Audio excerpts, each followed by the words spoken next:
Nagbigay na ng joint reply affidavit ang mag-asawang Raymart Santiago at Claudine Barreto sa Pasay Regional Trial Court.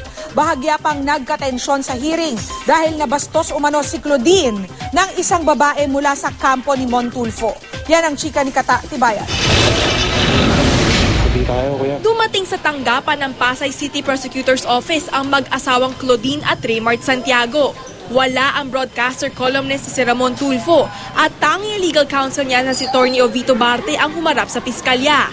Pero bago matapos ang hearing, inireklamo ni Claudine ng kasamang babae ng kabilang kampo at di raw niya nagustuhan ang tingin nito. Kung uupo siya dito, yung client mo, okay lang ba kung she doesn't give me the looks para lang just to make matters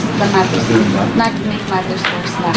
Kung nandun lang siya para mangot siya, umalis na lang siya at huwag na lang siya magpakita.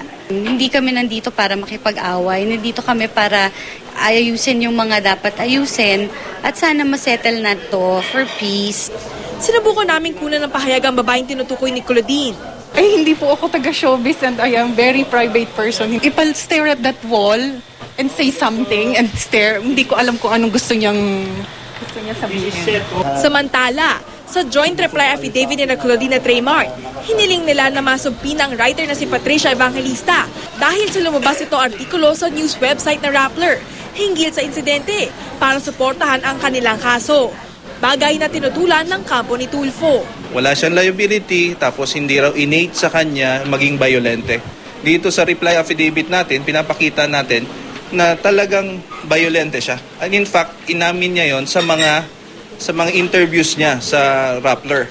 Ang sinabi lang ni Mr. Tulfo doon na nung pilit kuhanin ni Mr. Raymart Santiago yung kanyang cellphone, pinush niya si Mr. Santiago.